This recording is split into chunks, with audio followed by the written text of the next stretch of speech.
Well, hello everyone. Welcome to the sixth discussion of SF Masterworks reading group.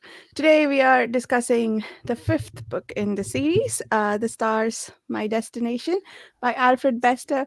We are reading the books in the order they were published as Masterworks, so not in their original publication order, but in the order that Collings put them out as Masterworks. We had to break up Cities in Flight into two. That's why this is the fifth book, but sixth discussion.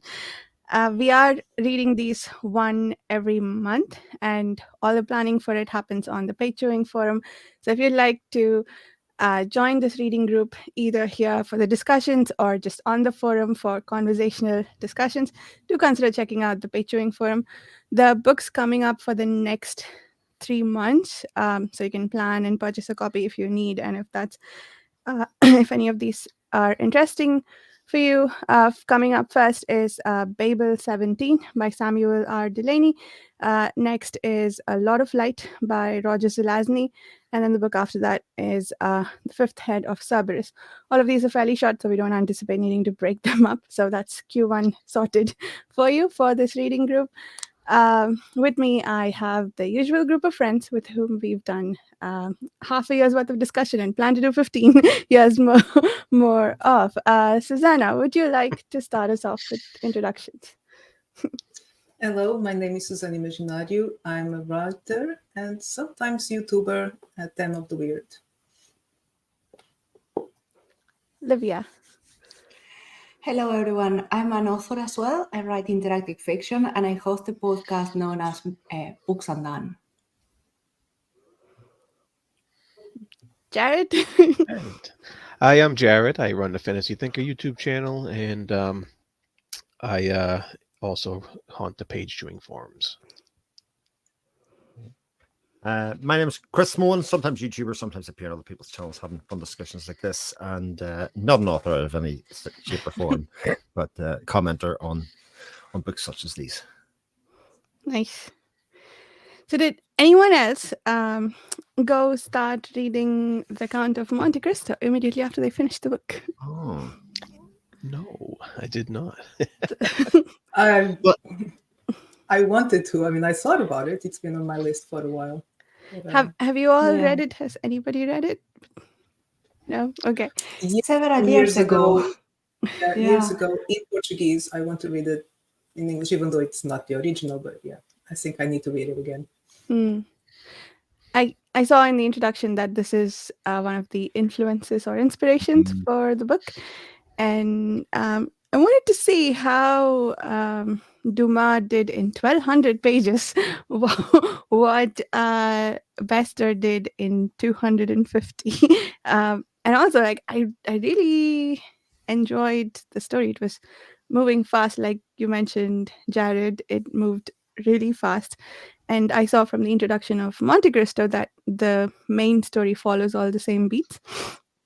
So, I wanted to read I don't want to call it original, but the influence that this is based on, I guess. Now, this being the comparison with Monte Cristo, is it because it's a revenge story, basically? Is that the okay? That's what I thought. Okay. In the I believe it's actively stated as an influence or inspiration for the story. Yeah. And also Gaiman mentions in the Afterwards, that it is that it's inspired by a quote in Monte Cristo. So I don't know if it's the entire story. It does follow a lot of similar beats, but apparently there's a quote that triggered this. So I can't wait to read Count of Monte Cristo to see all the jaunting around that. That's going to be cool. 19th century jaunting. Wow. But in terms of jumping, I think that the movie from the 2000s, Jumper, it was a very clear inspiration for this one. Because after reading the book, I was just like, this is so similar. It has it's not as very well done, but it has several concepts. I was a bit alarmed because it's very similar to the translocation that my gods use. to move around the universe. So it's like, I have no idea, but it's exactly the same principle. But they Yeah. don't have. Yeah, go ahead. Sorry. I mean, this seems like one of those books that probably had an influence on a lot of other writers that came after. And so definitely that idea of teleportation or what have you was in popular culture. And I don't know if he is one of the originators of that idea or if he just took full advantage of it and it made it the center piece of his scientific idea, basically. Yeah, but even when you have that idea, I think that this book excels in the aftermath. You know, you have humans suddenly have this skill to jaunt, and it changed society. And I have seen, for example, the movie Jumper that I mentioned. It didn't touch on that. It was very light, and this one is actually all around the consequences of people suddenly having these skills and using it for the wrong reasons. Yeah, I think it's very interesting that I guess 1956, isn't it? The start of my destination. It sort of uses a lot of the comic book superhero theory as its thing. So the jaunting only really happened under high pressure and high tension in the body, and the body could then perform to a higher level, obviously, than what it did. This kind of discovery of things, and like again, we've already talked about like films like Jumper, all that kind of stuff, but like the pervasiveness of this kind of story or these kind of ideas have kind of leaked through lots of different stories, whether in this genre directly or not. Yeah, but it definitely the idea that behind the jaunting has definitely changed society drastically. And so that was like he says in the prologue, and how everything occurred over the next 500 years once this ability was discovered. It's kind of I found it kind of funny that they had those jumping stations, the platforms where people would just jaunt in and out like almost like a Grand Central Station in a subway station or something like that. And I find that kind of amusing, that correlation there. Yeah, and the fact that they were calculated for the traffic on the different days. And what I also found interesting is how it changed architecture, and the houses and the distribution, because even the houses were different. They had no windows. They had this labyrinth to prevent people from jumping. And I thought that was ingenious, like one of those details that show that the world has been thought out and that the consequences of that new skill has been thought out. Yeah. And also, one other thing that I thought was really interesting in that aspect was time is now a luxury that the rich people can spend extravagantly. So instead of jaunting, which is considered not up to their class, they use trains or planes, and you take the longer means to travel because I suppose because they have the money and they can spend the time. Yeah, jaunting, so pedestrian. Yeah. Brilliant. Yeah, something interesting as well. Sorry, on that No, is go ahead. that they started classifying people. Humans and our need to classify everything, and depending on the distance they can jaunt. And I found that interesting because for the courier, he ensures that he has people that can jaunt, I think, 1,000 miles per jump or something like that. And the others were looked like these lesser beings that couldn't jump that far. So. Yeah. And our main character is classified in the beginning as not very remarkable, right? There is one other thing about society was we explored jaunting in a lot of detail. We talked about how, the author talks about how society changed throughout, but there's a lot of other things that happened in the or other things that we wouldn't recognize, right? Like full-fledged androids who do butler service for you and things like that. The cancellation of organized religion, and that's not exactly a technological advancement, but a lot of societal changes that aren't attributed to jaunting, but are just sort of thrown in there as this is how people live in this time, which I thought was very interesting. I think all the consequences of jaunting were mentioned, and for a long time through the book, until almost the end, I kept wondering why the focus on jaunting, because there's a lot of other things that he's done differently from current times that he's not going into the detail of. It became clear when the ending happened, but I thought that was an interesting approach, and I think I'm not sure if we saw a lot of it in Do Androids Dream of Electric Sheep, but I feel like PK Dick does that a lot in his books, where there's one aspect that we're exploring, but then there's so many other things that are also happening in society, Yeah. like doors that can talk and so on. I forget if that was in no, that was in Ubik, but yeah, I thought that was really interesting how that was done, because the other books they are that we've read so far, they were almost exclusively just explorations of the thing of the sci-fi concept that they are based around. Cities in Flight definitely so, but it just like did the one thing and then it was stagnant from there on, didn't show any following societal advances other than like cities can fly because we have this anti-grav thing now. But Forever War, it showed how society changed, but the only technology thing it explored was the faster than light, or like relativistic speed travel. Yeah, that I thought that was just very interesting. Yeah, it's a common theme with all these books that they Hmm. have their one thought idea, and that's what they explore. And Besta did give us some space travel, and he did give us other Yeah. aspects of stuff, but it definitely was the one theme. His thought idea was the jaunting. Hmm. Hmm. That was just casually thrown in there that this is how people live now, right? Like the outer planets, and it had nothing to do. The settling of the outer planets had nothing to do with jaunting Right. because you cannot jaunt that far, which also was interesting. But it also talked about how Johnson did sort of affect the idea of trade, Mm. and how it sort of broke down the concept of trade.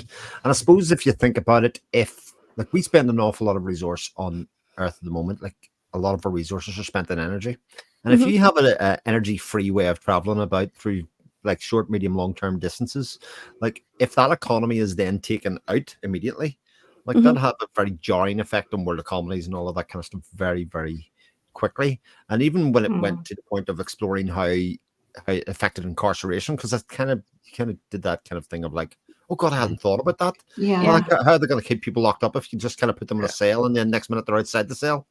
You know, Mhm. it's Yeah, like and the kids left on the bed. cruelty. Yeah, and the cruelty of what they do, doing that lobotomy and Oh yes, hurting people to actually take their ability to jump away. So. Mm. Mhm. Locking women for the sake of their virtue. Yes, that would. Yes. I was Yeah. cringing on that one. Yeah. A little cringy, yeah. But But that I think that would that's exactly how we would go. We just lock women in so Yeah. they would jump or no one would get inside the house. Yeah, I can see that happening And in many at some cultures. point, I think it's implied that they can not even work, right? Not only being locked away, but there is one Hmm. character that kinds of implies women can't even work. Yeah, I think Gully Foyle thought the captain of the ship that he was trying to find had to probably, the only way she could have captained it was if she dressed as a man. That seems to be his implication. There, I I agree about the societal breakdown and the consequences of trade over it. That absolutely makes sense, and how he explored it. There was one thing that I felt was maybe sort of not, just sort of brushed over and not dealt with in detail.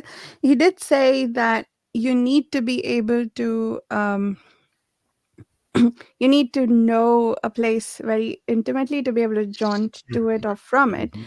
which means that the traditional means of travel have to still be there for you to know every place that you might ever want to go to so that you can join. So I would imagine that it would be like air flight now, that we don't always take a plane. We still, like, car and walking is still the primary means of travel. It's just some things we can do through air. I imagine that that's how it would be. So it should not have, the way he's designed it, it should not have led to a total breakdown. Wherever we went, it's like, oh, trains don't run anymore, buses don't. I don't know what he said about roadways, but your premise that we need to see a place should mean that you still, this the primary way of getting around cannot be jaunting. Yeah, that's a good point. It's kind of similar to how cell phones changed how we communicate. Mhm. The all the old ways of communication are still there for the most part, but the cell phone vastly changed how we communicate. So it's an interesting point there. I like that. Mhm. Mhm. So if we do suspend disbelief, though, I loved all the expansion he did from there with the mazes in people's houses and everything else that we just talked about. I thought that was a lot of detail that I really appreciated in the book. Yeah. Uh, did Um, you all? Sorry, go ahead.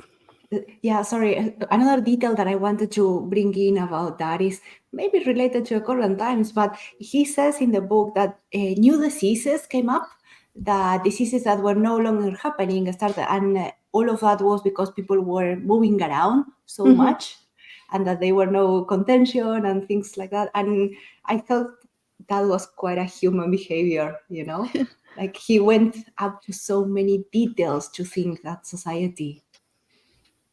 Mhm. Mhm. Yeah.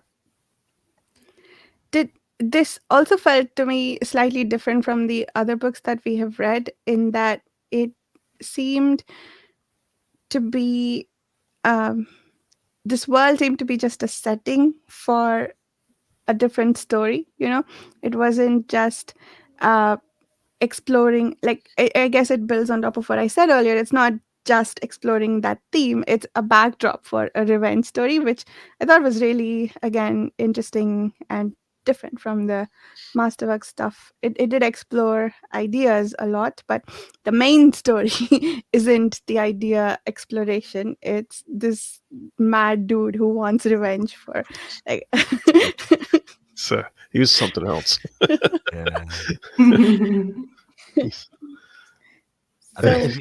it Mhm. very much was a case of the first couple of chapters set up a lot of the ideas and then parked it. It was like, Yeah. okay, there's our tool set that we're going to make our way around this book, and we're going to get into this, what is essentially like a road movie in a lot of ways, as he moves his point from place to place to kind of find out a bit more about where these people are, the people who perpetrated this ill that he Mhm. thinks has been put on him, and that's really what the central part of that comes down to. And then about his relationships with a couple of people along the way that he uses and abuses and then steps clear of and then comes back around to, and that aspect of society, his single-mindedness in his cause. Yeah. Yeah. Yeah, it really felt like an action movie, the way Yeah. Yeah. it was portrayed, and how like because I was reading it, and I was reading it, it kind of, the prose kind of put me in the mood to read it like an action movie. I Mhm. wanted to Mhm. read it quickly because I had to find out what kind of nonsense he was getting up to in the next chapter, because he was like, some of his decisions were so off the wall and crazy that you're like, what's he going to do next to go into his revenge phase? And some of the stuff he pulls off is it's a little crazy, because he, like, how he suddenly got this whole new identity, um Yeah. Yeah. and that seemed a little Yeah. a little too quickly done The in that circus. point. But it was just one crazy thing to the next. Like, whenever I ended a chapter, I was like, what? And then it went to the next chapter, and he's doing something else equally as crazy as he did in the last chapter. And it gave me like this weird energy to keep going and keep finding out what he's going to be up to next. And I think Bester pulled that ability to draw you into the action off very well.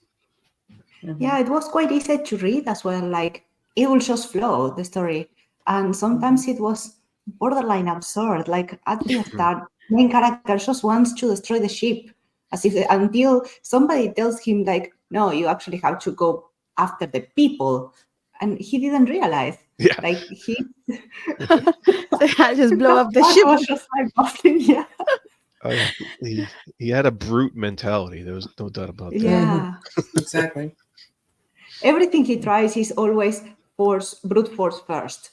And if that doesn't work, somebody else gives him an idea. And that happens all the time.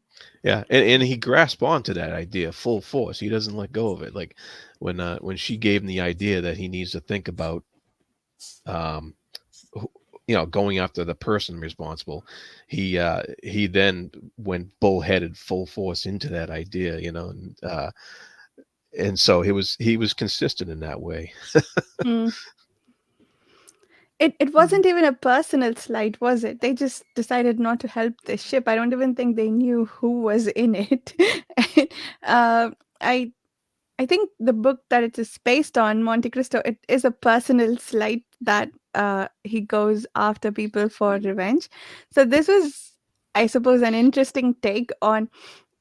I didn't buy into his reasons. The way I explained it to myself was he went mad from 6 months of isolation, and so he, this is all he can think of now, or this is what he needs to continue living, or I guess, yeah, I don't know, like he's had some sort of psychological breakdown because of which this is his sole Well, purpose. as barbaric as he was, right, personally, he did have this sense of, you don't do that to a pedestrian, to a like the old Samaritan thing, a car Mhm. pulled over and somebody's in trouble. You don't do that. That was his focus. Like, you just don't do that to somebody who's broken down on the side of the space lane in this case, and that was his his it was almost like a commentary on society and how society should act towards one another, rather than a personal affront that somebody insulted him or somebody did him wrong. I didn't see it that way. I saw it as You a didn't? personal affront. He didn't care about anything or even about himself that much until that slight. It was that, how dare you do that to me? And that was the drive. And you go online and everyone takes everything personally in these days. It was just the basic nature of his personality, the average man. That's absolutely true. But he didn't know who it was, though, at first. It didn't matter. He was just going, Didn't yeah, matter. it didn't matter. His brute mind was just like, go after it. The ship, go destroy the ship. And suddenly he's at it. So, But Yeah. I think at its core, I think that's one of the reasons why you don't like Gully, because it is sort of irrational. The whole thing's kind of irrational. It's not worth, or it is not built up as being enough justification for him to commit atrocities, which is why we as the reader sort of find him this unlikable. He's an anti-hero in a lot of ways in the story, and it makes it sort of hard to root for him, but sort of fascinated by the destruction that he kind of causes in his wake. The whole way. He's a jerk. Yeah. I thought it was also quite a setup for the end, like this terrible person that we see throughout doing the most awful things throughout the book suddenly is the only one with a bit of common sense at the end of what may happen. And I think, and all of the other characters that we think are somewhat rational, I don't want to spoil the end, but they end up taking a different, more conservative approach, to the solution. And I was thinking the same, that he is extremely unlikable, but at the end, it was perhaps a means to an end, a means for the author to make that commentary. Oh, that's nice. I didn't think of it like that, but what you said makes a lot of sense.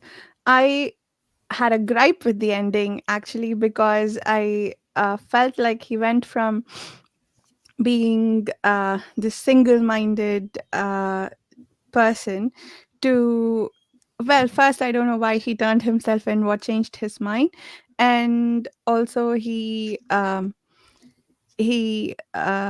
preaches about the right thing to do, and that felt like too much of a flip. But maybe, Livia, you're Mm. right in that it's not a flip. It's just what he is shown to be, simple minded, I suppose, and that's, he's just thinking about it in the simplest of terms, and that's what it leads him to, perhaps. Yeah, I Yeah. like that interpretation.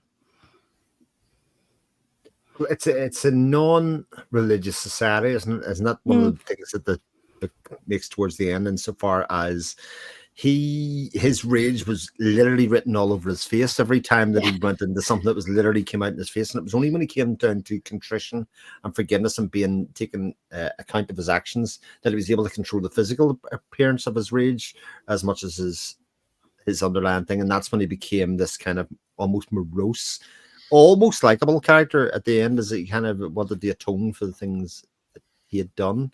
But Mm. this society that he stepped into was still a very was a super capitalist version of our society, if you know what I mean. There was this kind of ideas. I actually wrote down some of the names of the companies that they thought would last the test of time, like Kodak and stuff. And I was like, that didn't Greyhound. get that one right. Yeah, indeed. But the fact that they would use kind of avatars of the same people, so that every store that you walked into, Kodak store, you'd meet the same person, and that this like very heightened sense of capitalism, and then it takes a revolutionary or a single person or a single driven person to actually shake that up in some way, because the system won't change itself without those people. Yeah, Mm. yeah, that makes sense. And there was something towards the end that I thought was like, it felt like it was making commentary against capitalism, which I suppose it is throughout the book, but it was really speaking out in the end. I can't find where I wrote it down, but yeah, it that was an interesting view on society, and it didn't feel like it was appreciating the view either, right? All Most of these people were shown to be somewhat corrupt. The pristine dude, and I don't know about the others, but he says, no, you can't swear inside my house. Stop that. He stops it every time someone says the word damned or whatever. So apparently organized religion is abolished and you have to go underground to practice it, but you can be critical of people who aren't conforming to your religious practices. That seems to be okay. Or is it because he's a richer person so he gets a free pass? Yeah, that was interesting because he even explained at some point that the colloquialism that he used, like "God damn" or whatever it was, or no, Jesus Christ, right? He said a swear, That's right. and he was discussing it with where that came from with one of the other characters, and she had to explain it to him, like where that came from.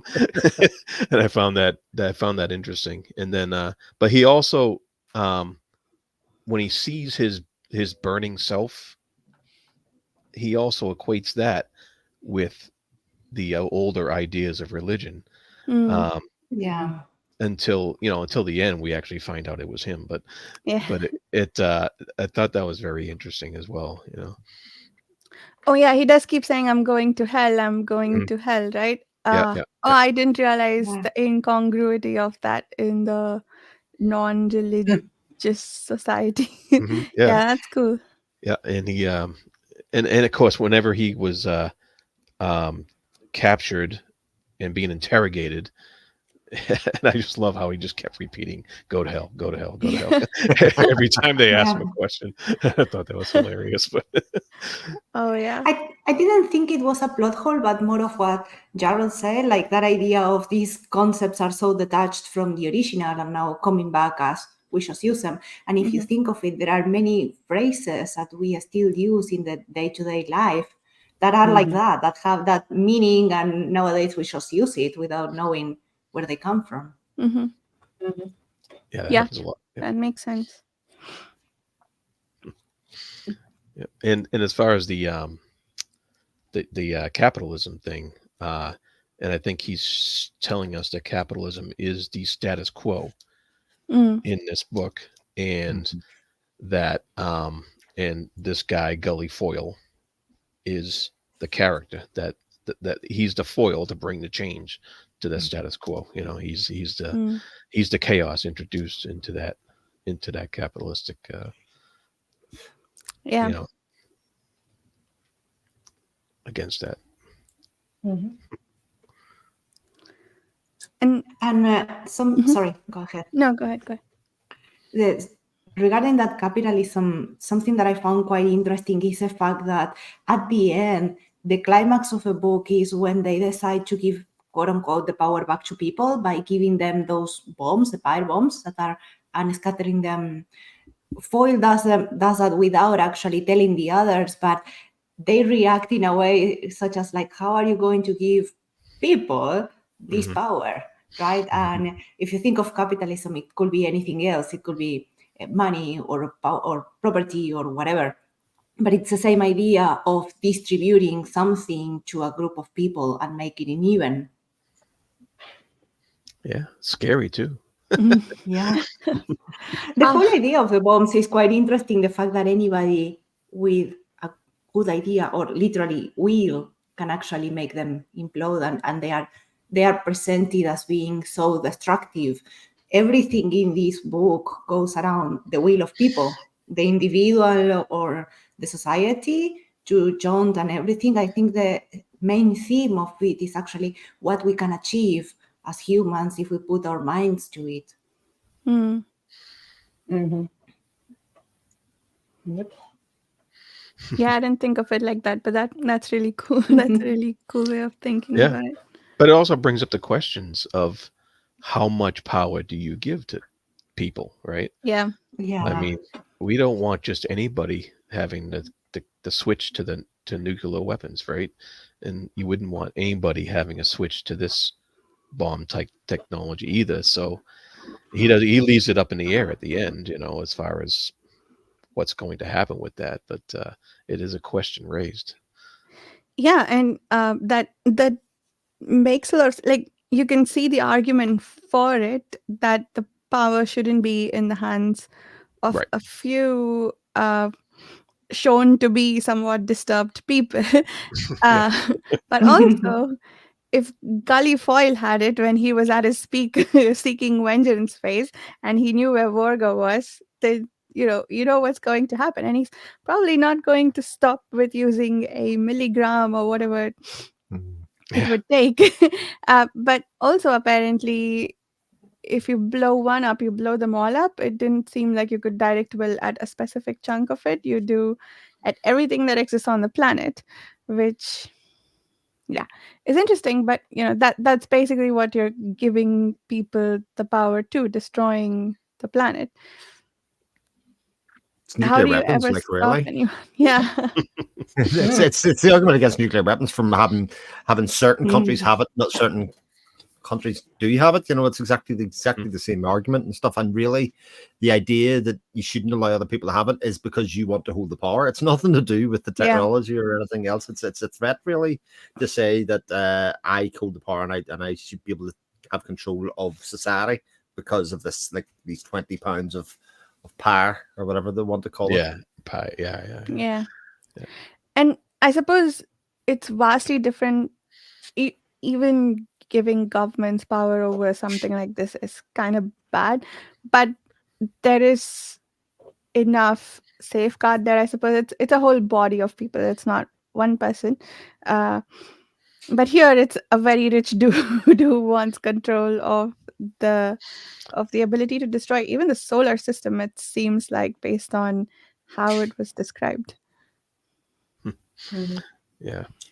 I am here imagining a sequel where Earth is destroyed, and it's the science people, or however they were called, that go venture into the stars, with their Oh man, with yeah. their side. That part was painful. I almost gave up. Yeah. It was so funny at the same time. Oh, Yeah. it was scary and sad. But yeah, now I'm here imagining the sequel. That's gonna be. Yeah. The sequel just finished playing in my head. It um Something about the science people that got me thinking is like how everything can be distorted by time, you yeah. know? Like they were even using very specific things, and the way they talked about, like, oh, that's very scientific, they would say. And it was funny, like, how much time had they been isolated not to know where specific things come from and the symbols and the tattoos that they have? But it also showed the knowledge that remained. The things that they considered important or more important to society. What was Yeah. passed on. They Mm. they completely, I don't know, regressed to regressed. They had no idea what they were talking about. It just very sad. It was almost like a religion of science, you know, like Yeah. talking Yeah. about like They had Yeah. all the lingo, but the thought process was gone. The mindset was gone. There was very little exploration of the common man, though. I mean, we didn't actually just get to see what state society was in terms of like its, the education of the people, even the kind of jobs that people did, on a Mhm. day-to-day basis. What way society was doing. It was all done at this kind of high level, and then this rampaging idiot kind of going Yeah. through the middle of it, kind of shaking it all up. So we didn't really get the sense of how smart society was or where it was evolved, what kind of evolved state it was at, other than it was sort of controlled by these mega corporations or otherwise, which could looks like the way we're heading. Yeah, it does. Yeah. That's funny. It's kind of a digression, but why did they change the title? Because Tiger, it's a much better title, in my opinion. It fitted the story a lot better. The Stars My Destination. It made it sound like a very mild, slow, peaceful book, but no, it is. It doesn't stop. It's relentless. It's just one thing happening after the other, just pouncing from scene to subjects to idea to. So yeah, Tiger, great I name. wonder if it was because it's quite a famous poem, if that makes sense. It has its own infamy within literature. But I did find it fascinating how he took the names of people from like the phone book, which I thought was Yeah. brilliant. Like that is so good. Anything is inspiration. Yeovil, Sheffield, like it's brilliant. It was like, oh, okay, these are all cities. Why? Took me a while to try to understand what I was reading. Did he not know he was picking city names, or were these cities named after last names that were prevalent at the time? No, I think it was very much just he made his way. He like picked the names of the places that he liked within the phone book, thinking he was kind of writing it for a non-British audience. I think is kind of what he thought, and he could use these what he thought was cool names like the Oval. I just think, how that becomes the virtue of interestingness or otherwise. But I just thought, but like, it sort of put some people up in the pedestal. Somebody's written a really great piece of fiction here, or one that's very accepted, but yet he couldn't do names. He just got a phone book. Oh. That's funny. So is the author American? Is that why No, he picked I think he's British, I think. Or Oh. certainly was living in Britain when he wrote it. I think that was the thing. Because I was Yeah. sort of fascinated by that a little bit myself in terms of where it came from. Because obviously, Tiger being a British literary work. He was born in New York. There you He was go. born in New York, yeah. Yeah. Yeah, these things are interesting. Like, if you had asked me to guess if Naomi Novik was British, I would have said hell yes, but she's not, based on the Temeraire series. Yeah. He lived in New York for many years, then he went to Pennsylvania. So Okay. Sort of Anglophile, fascinated by British place names. Then obviously, Yeah. yeah. It's what was I going to say? Yeah, I that the stars my destination was from the little nursery rhyme at the very That's end of right. the book there. Yeah. Yeah, Mm. but I didn't. Was it originally titled Tiger Tiger? Is that? It was. It was. Yeah. Okay, that's In cool. I didn't know that. in the Gaiman afterward, it says that in the magazine it was published as "The Stars My Destination," and then but the book was published as Tiger Tiger. At least that's what I interpreted. It doesn't say so explicitly. But then in the US, in UK it was Tiger Tiger, and then it was republished in the US under the original 1956 Galaxy magazine title "The Stars My Destination." So I suppose that was the original title for the magazine publication. I did feel like it gave away the ending a lot more than Tiger Tiger would have. Like I don't know how likely it was that I would have guessed um this dude's capability at the end, but with Tiger Tiger, but The Stars My Destination sort of makes it clear, if not gully foil, that someone can jaunt across space because because why else Yeah. is the book called that? um yeah, what did you guys think? It's also a Yeah. very sci-fi sounding name. Like Tiger Yeah. Tiger isn't, Stars My Destination is very aspirationally kind of looking upwards and outwards, which I'd say a lot of those published stories were trying Yeah, to yeah, give you to think, to get you to read them. yeah. The sci-fi titles are very poetic. I think a lot of them I tend to like them a lot more than the fantasy titles for some reason. Like the Ada Palmer series, she has two, like the lightning, and then perhaps the stars, I think, is the last book. I love the names. Well, uh, like the Becky Chambers books and stuff like that, very much oh play on yeah, that idea as well. The Long Way to the Lonely Planet and all of that kind of yeah, stuff. yeah. They send a riff on these very classic Mm. sci-fi titles from the 50s, 60s. Oh, I see. Yeah, that's really good. I love the titles of Becky Chambers Yeah, books. amazing.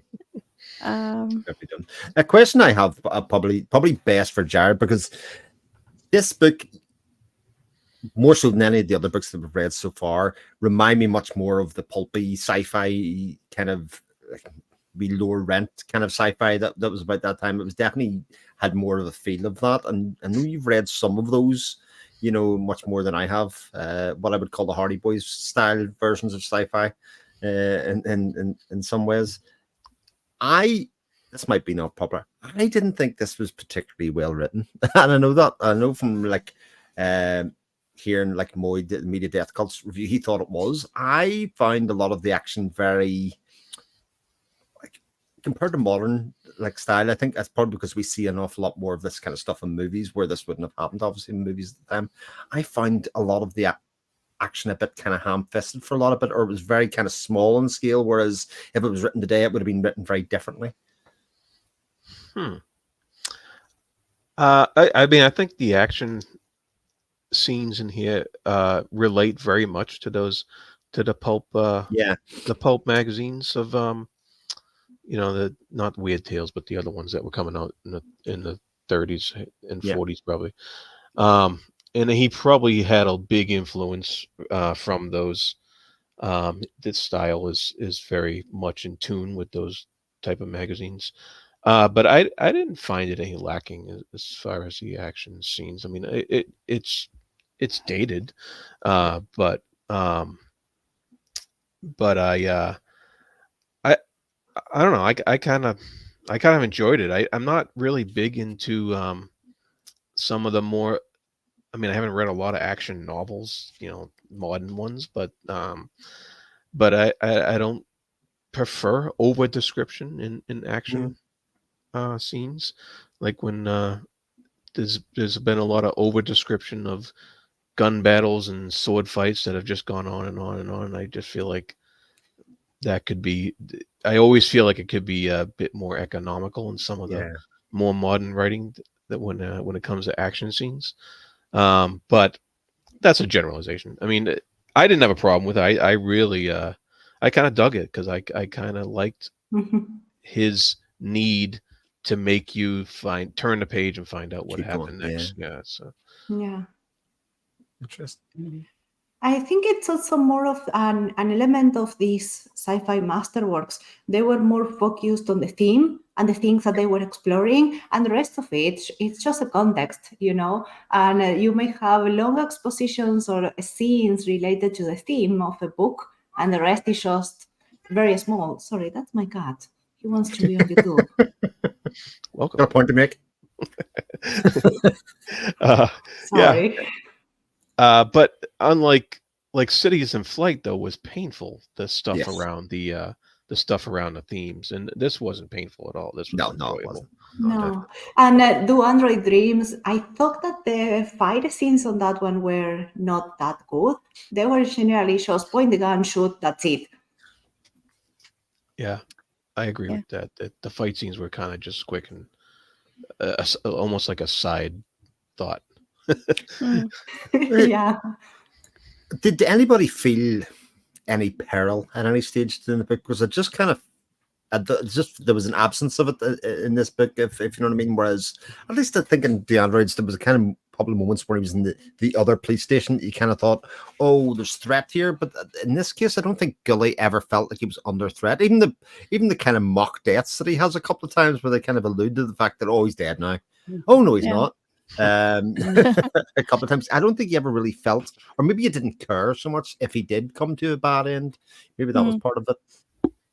Yeah, I think that's why it had to be so unlikable. I mean, as a reader, you wouldn't care what happened to him. It was very hard to sympathize with any of his struggles. I mean, he suffered a lot. You know, he was left in space. He had an encounter with the space people that was pretty bad, and then abandoned again, barely survived. Then was in jail, terrible conditions. But we don't feel sorry for him at any point. You know, we can still appreciate the story completely detached from his suffering. We can understand why he's doing what he's doing, but we don't really care. We are just interested in everything else, which I thought was brilliant in that regard. Yeah, And I it was really it was hard for me. Yeah, sorry, go ahead. I liked some of the aspects of the prose, the dialogue, not the dialect that he used, but throughout the book, the dialogue, the bits of the dialogue, they were really, really good. That's why, and then the way that it just, you didn't need to have those huge descriptions of the scenes of what was going on, because you could get that just by the conversation. Even characterization and everything was through dialogue. It was very, very clever, in my opinion. Yeah, I agree with that. Though there was a lot of clever dialogue in there that yeah, like you said, it led to the characterization of the character, the dialogue itself. Yeah, that was very well done, I thought. Yeah. I did think that it was really difficult to take Gully Foyle seriously, and I guess it wasn't intended that we ever do take him seriously. But to your point, Chris, there were some other things that this book does that felt different from most of the books I've read from recent times, or even for that matter, I'm only 30 pages in from how Count of Monte Cristo does it, in that we don't get an inside perspective into any of our characters. So I think that's one of the reasons why it's hard to take Foyle seriously, because everything that he's doing from an external perspective is clownish to the, like, he goes and establishes a circus. It's meant to be clownish, but it's hard to get behind, and I don't think it's necessary that we do uh, anything or understand anything about what he's about, because we don't get an inside perspective into why he's doing what he is. Same with most of the other characters. We don't know how any of them um what any of them are thinking, and also their reactions to me didn't feel immediately decipherable. Like, okay, this person is reacting in you could argue that in movies we don't get inside perspectives. You're supposed to deduce from what's going on screen, and a lot of books do that too. They don't give you a fully inside perspective, but you make sense of what's going on. I didn't feel like it was easy to make sense also of these. So, but I don't know if that's a more modern style to add psychological elements of who's and motivations for why everyone's doing what they are, or if this is just a difference in the writing style for this author. I A haven't bit read of both. anything else. No, sorry. Go ahead. But I was just a bit of both, and the character, his motivation was just the one motivation. It was very simple. That was established from the beginning. Yeah. Everything else, I mean, we don't know anything about his childhood, don't know anything about what he did before he went to space. It doesn't matter. It's one track mind, and that's all we need to know. And everything else, the other characters, we get very little as well. That's what I mean. If it might be the style at the time compared to what it is now, where you have to explain everything because otherwise people don't understand. I don't know. But even the other characters, they were pretty much defined. They were all two-dimensional. They were just defined by that one or two motivations. Mm-hmm. And you know what? In any other book, that would probably annoy me. But this one, it worked. It was, I think, it was enough motivation to get the story going, which I was still trying to elaborate on that, because I thought, how did you get away with this? You know, it's an engaging story with just two-dimensional characters. I don't know. I thought it was a matter of the narrator. You know, nowadays we are very used to having either first-person narrators, so you are always in the head, and third person that are very biased and following a single character. And this narrator is just like looking everybody as an external person observer. So that's what sometimes what we see people in reality. If you meet someone very fleetingly for a few moments, they may seem two-dimensional in reality because you don't know them. And this narrator is the same. It's like an observer following everybody, and that's it. It's not fully omnipresent narrator, but just kind of like a narrow one. And I thought the same. It worked for this story because the characters weren't that relevant. Everything else was. Yeah. I agree with you, Susanna. Like it worked incredibly well for me. I was thinking, like, it's not one of my like favorite books ever, but I did enjoy it enough to go want to read the story that it's based on, right?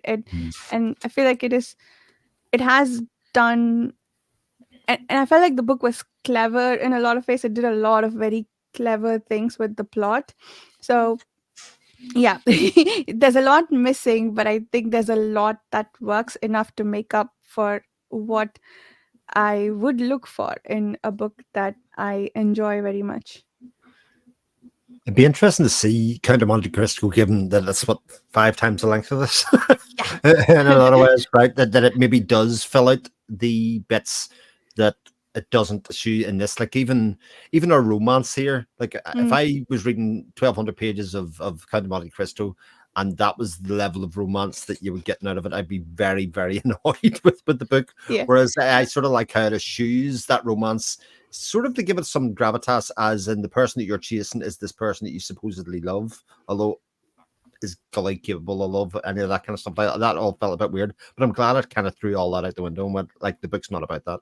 That's grand. We're just going to move past that. That's fine. I think, as I recall, the only parallel with Count of Monte Cristo is the revenge bit, the single-minded revenge, and the fact that the Count was imprisoned for many, many years, and it was the thing that kept him going was how he would carry out his revenge. The romance has nothing similar, not as far as I recall, and the characters are very different. And the books themselves, I mean, in the Count of Monte Cristo, you have pages and pages, hundreds of pages of all his motivations and thought process and how he's feeling and why isn't. Yeah. So the completely different in that regard. In Stars My Destination, he cut all that. We don't need all that. We just need the motive. Yeah. Yeah. The characters are designed to to just to move along the thought, the idea. That's it. Yeah. Mm. One other thing that I kind of had an issue with, because we're talking about writing style, is I wasn't always able to locate people. I don't know if it was because I wasn't paying enough attention or if there wasn't enough information. Like they'd be somewhere and then the next paragraph would indicate that they got out of there. But I feel like the bit in between was missing to tell us how they got there or what changed in between. So yeah, I did have trouble with that, but I don't know if that's a me problem. Uh, I find the same thing. Yeah. That's what I'm talking about. Some of the Yeah. action, right now, the action scenes, about how they're constructed, and then I just think it's very much of its time. At that time, I think a lot of what our language that we use is based on what we've seen in movies and kind of visuals, kind of stuff that we see. Whereas it wasn't as prevalent then. You know what I mean? So I think it was just a thing of the time, rather Makes than sense. certainly good writing or something. But anyway, it was very cinematic. Just cut scene, another location, another scene, and you fill in the gaps. 2 or 3 paragraphs in, you're like, oh yeah, also this is what's happening. Oh, this is what happened. Oh, great. And yeah, but it was always like 2 or 3 paragraphs. Brilliantly done. Was this Taking notes? was this ever adapted to a film or? I don't think so. Mm. I could see it happening, taking the shell or bones of it, certainly, and making it Yeah, into something. because Yeah, I think it could easily be adapted for a screenplay. definitely. It's got that kind of quick dialogue, and it's got that like you said, the quick scene changes and stuff like that. So that's kind of curious. I know it was adapted by Howard Chaykin for comics back in the 80s, but I never liked his artwork, so I never read it. But I'm just curious if it ever got, maybe under another name or something. I don't know. It got that to do a film, but. I mean, there are many aspects in the story that we recognize, like the jumper, etc. Right. Yeah. So I guess so much has been picked and adapted, but I can't recall any movie or story that follows that exact character and pattern. Yeah. I think it'd be an interesting movie because I think the movie that you'd have to make of it would end up being a lot more hard sci-fi than what the book is. If that makes sense. I even though this is within the scheme of the books that we've written, definitely the most kind of readable, the most story narrative driven of these books that we've written. I think for the points that it's trying to make and the kind of technology that's talking about making, I think it becomes very hard sci-fi as far as the thing goes. And maybe for that reason, they're like, it's not really adaptable in that stage because hard sci-fi tends to not be very successful, especially for the amount of money that it tends to cost. Yeah. Could be a fun film too. Could be fun. What I was going to say. Yeah. I'm watching Foundation at the moment, and oh my god, that is so brilliant. How they do the hard sci-fi there, after not initially, dealing with it, So. Oh, nice. I have been meaning to watch that show. I still haven't set up my Apple TV, but I go from moments of, oh my god, this is the best thing ever, to please make it stop. Oh, Can I just divide the story? I just want to know about the Empire. I can't cope with anyone else at this moment. I'm taking another break because I was getting aggravated with all the other side plots. Oh, I will persevere slowly. speaking of a name like Hari Sheldon, yes. There's a point here about how jaunting led to the disappearance of race. I thought that was pretty cool because everybody's going all over the place, and so most races don't make sense anymore. And we're 500 years into the future, so there's enough time for that to happen. So that's really cool. There's also the idea of jaunt assisted suicide, the blue jaunt. Yeah. Oh, yeah. Oh my god, that was a bit cold. And in Also brilliant. not not to be morbid, but that seems to be like the cleanest way to sort of. Yeah. Well, but also, how does it work? Because you've got to visualize the place that you're going to. So how do you do it? Like we're basically saying, doing it in the middle of rock, and kind of these explosions within mountains. So you've got to know what that place is like. Again, there's a couple of moments when I kind of went, you've set up a lot of ideas here, and then you do something with it, and then sort of say to the audience, but don't worry about how it actually happens. Yeah. It's just an idea that I had, No, I mean, And it's basically when they will themselves to die. Yeah. so you can try to jaunt to hell. Was that a thing that happened in this book, that they wanted to jaunt to heaven or hell, and then they didn't make it because those places either don't exist or they don't know how to get there? Uh, I mean, that's a whole separate podcast. I think that discussion. But imagine, I think that would happen if suddenly we had this ability of going anywhere you want to go at will.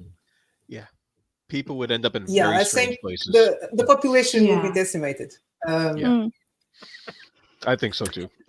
Yeah, I don't buy into the whole the collisions are unlikely thing. Yes. Like, how do you guarantee that two people won't visualize the same place on the stage? Like, and they did say towards the end that when there was a rush of people jaunting when the bombs came, that people collided and blew up.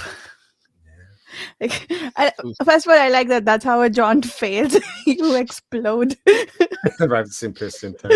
Right, Nice. so next time Jared says my dinner's ready here, and everybody just says, right, we'll all just go to Jared's house right now. You know, Yeah, right. we all end up colliding in exactly the same place at the same time. You know, If you guys show up, I'll know jaunting has happened. So. Yeah. Yeah. And that's why they travel by train and car. That they know better. Mm-hmm. yeah. Yeah. They Yeah. have the luxury. They would not risk, being killed on their way to work because someone happened to think going in the same place as them at the same time. Yeah. Yeah. Exactly. That was the other issue I had. I found it hard to buy that one, you given all the risks associated with it, that people would jaunt as frequently as they do and as purposelessly as they do. Like, you want to get from place A to place B really fast. Cool. That makes sense. We travel by air all the time, even though it's a death machine.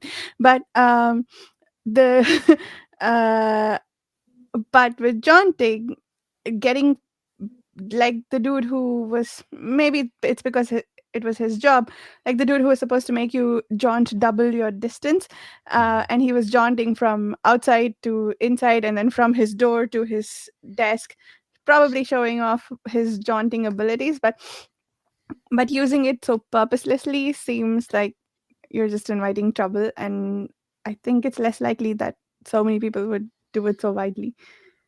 You don't think I would it's likely that people would just jump from the couch to the fridge and back? Oh, yeah. I can see it happening. Oh, yeah. I'm going to the mailbox. Be right back. Yeah, exactly. Are people still complaining about putting the bins out? Yeah. Yeah. I don't I'm know. sure you could talk about that or travel like that at the 1910s, 1920s, when it was considered very dangerous. They'd be looking at people, how many people travel by air, going like, what are people doing? Like, they just turn up Yeah. and they get carried on the plane, and then they arrive at the destination. They don't even take headphones off. Like, Yeah, but I mean, that's to your point, Vasher, about that. I kind of like automatically no prize it in my head, where I automatically explain how this stuff would work when he doesn't explain it that Mhm. well in the book. I go, well, they must have some sort of jaunt traffic control, Mhm. like around those pads, and they must have, I automatically put that stuff in myself for Mm. some reason, Yeah. and now that you bring it up, I'm like, oh yeah, I guess it wasn't really Mm. that well explained, but I kind of just do Yeah. that myself while I'm reading it, and I don't know if the prose encourages that in this kind of Mm. situation, or if I just do that myself, but Yeah, I guess, I mean, I know I do that too, Jared, often, and my my approach is like find all the reasons before I decide this is not good enough. But but the but he does, if he didn't mention collisions at all, I'm like, yeah, cool. But he does talk about it, and someone gives a calculation about how the probability of collision is so low, and that's why you can jaunt safely. Mm. But then you don't go on to say what they are doing to manage collisions, other than the field is so big that you're unlikely to collide with anyone. But it, yeah, anyway. uh, I Well, think there are quite a lot of sorry. no, I go think ahead. there are quite a lot of things in this book that are just because I can. You Yeah. know, like many characters will do things just because they can. And at the end, there is when the character, when Foyle is talking to the weird android, that android says, why will you do it? What for? Because you are alive, sir. You may as well ask why is life. Don't ask about it, leave it. And that seems to be the premise throughout the whole book. Like people will just do things because they can. And when I reached that sentence, I thought like, perhaps that's why they just shunned carelessly. It's because they can. And many times even we just do things because we can, because I don't know, I can spend a whole afternoon reading because I can, you know? Yeah. That's a good point.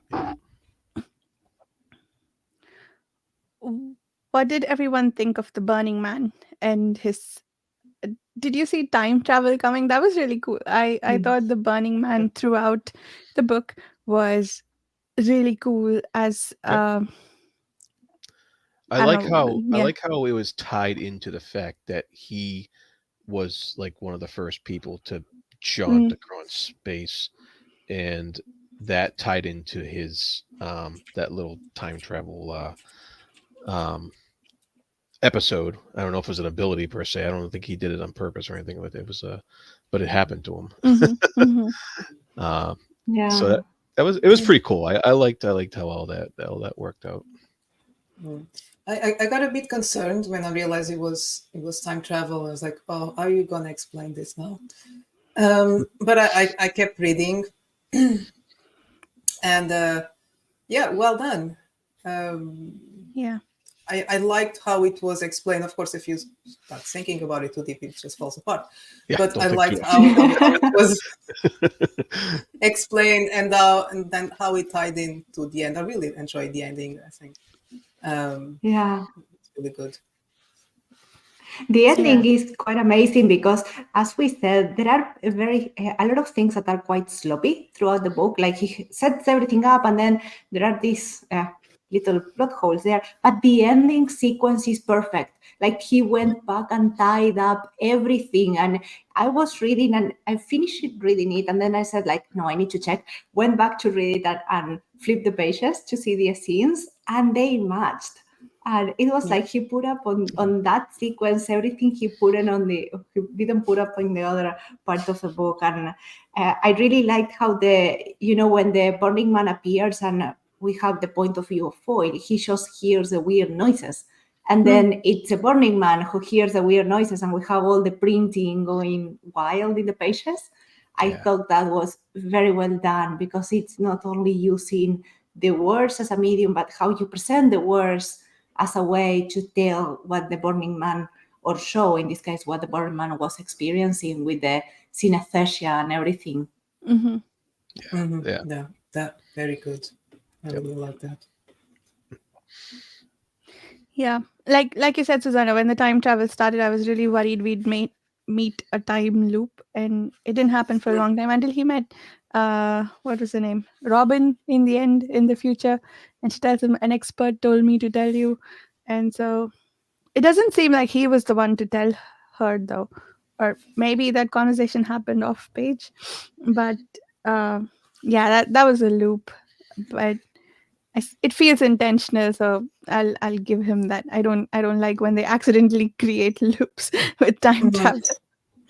And like Livia said, it was very well thought of. I mean, he knew exactly what he was doing. It didn't just come up. Oh, wouldn't it be cool if he could time travel as well?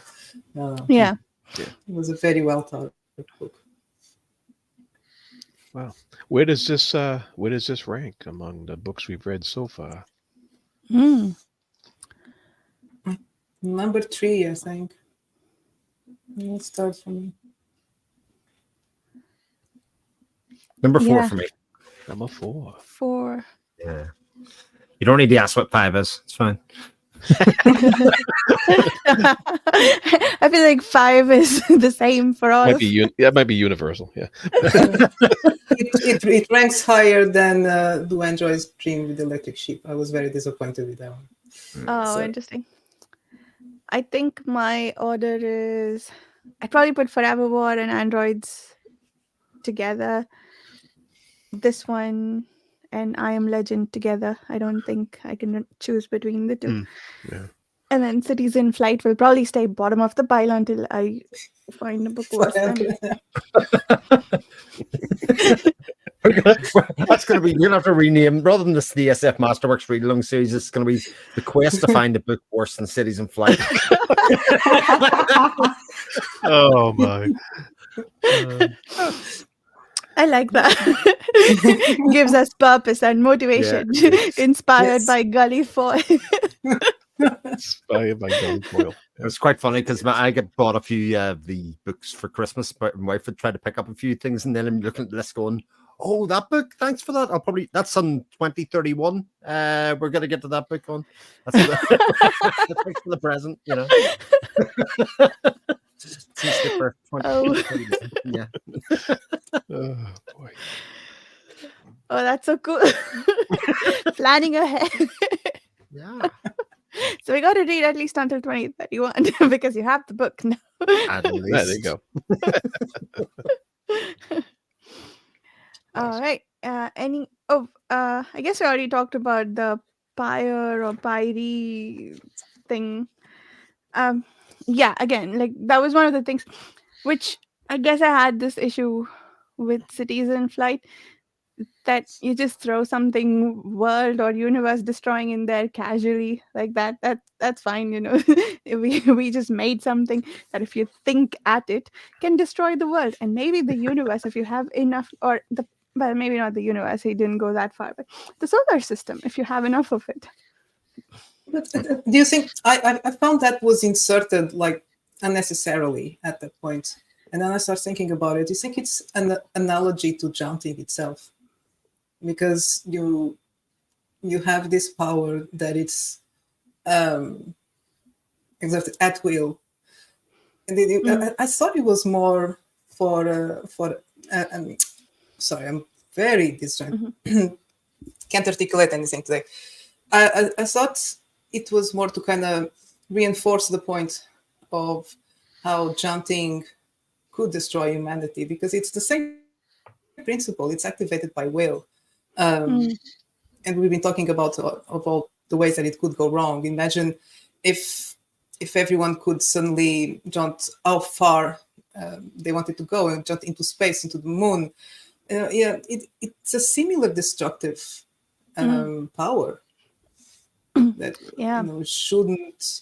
Maybe that's the message. That people are not prepared to deal with that sort of power responsibly. I wonder if it's similar to like he seems to be playing with the idea that we get these new things introduced to humanity and we have to learn how to use them. And that probably comes from that 1950s fear of nuclear weapons. We have this new toy that we need to learn how to play with, or else, we're going to blow ourselves up. And so maybe jaunting is his also version of that. And now this new toy introduced into the narrative. Yeah, I like that. I like that perspective or interpretation of this destructive element. Because some of the worlds that I don't know if he's quite making this point, but it seems like a good interpretation.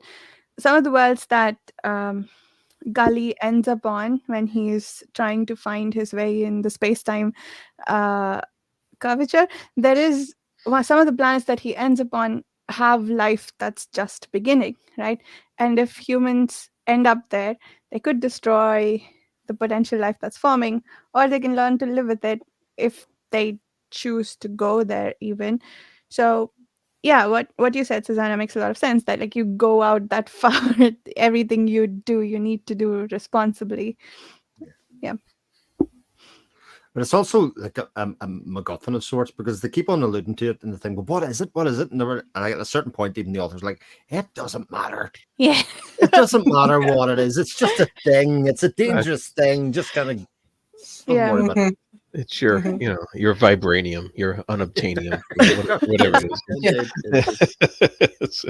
Unobtainium. Is that a real metal in one of the superhero comics? No. Okay. Nice. No. I love that. I mean, I'd even forgotten about it because I at some point I started thinking that all the millionaires were after Gully because they wanted the money.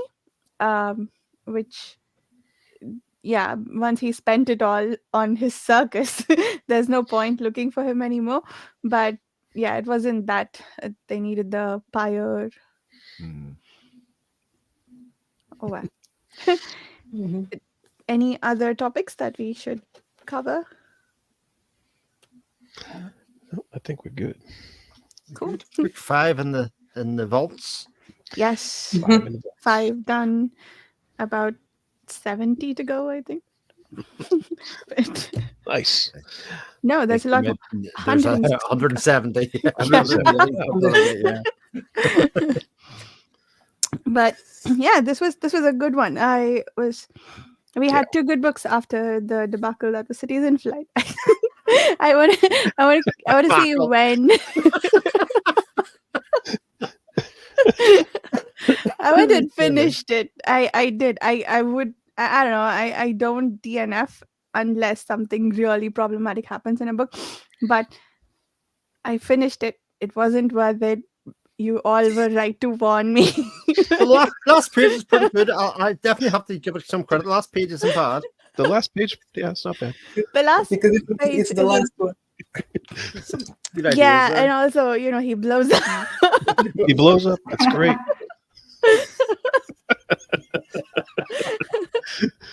It must have been very rewarding to get to the end and say, Oh okay, yeah, it it looks. was. Yeah. You get this profound sense of relief that it's over. Yes, relief. That's always the emotion you want to feel when you finish a book.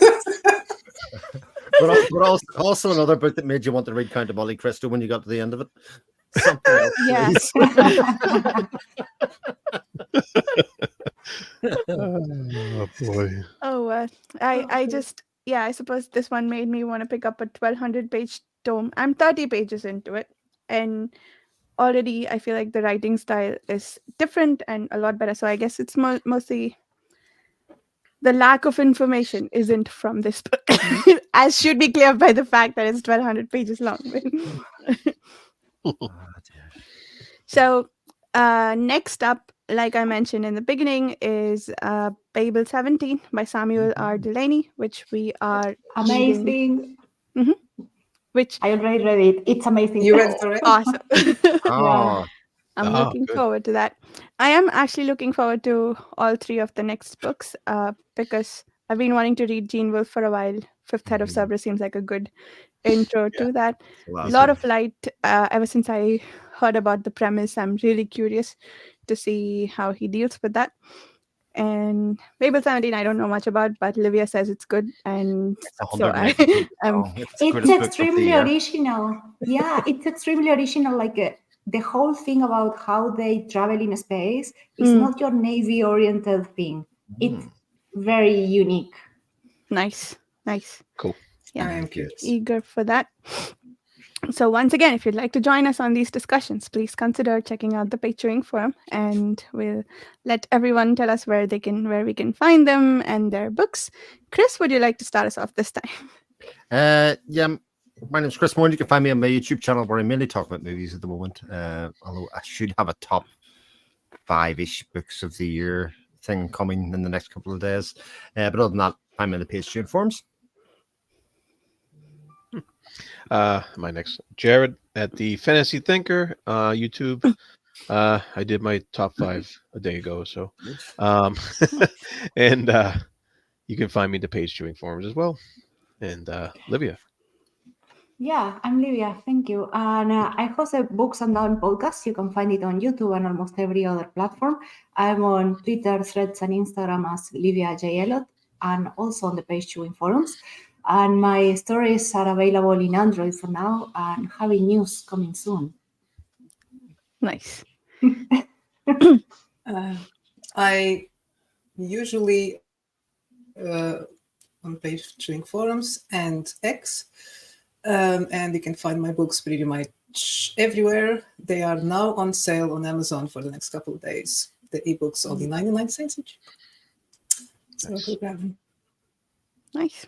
Go check them out. And you can find me on my YouTube channel, Reading by the Rainy Mountain. And I hang out on the Page Chewing forum all the time, where apparently my new name is The Disruptor. So we will see everyone in a month. Thank you so much for watching or listening. Bye.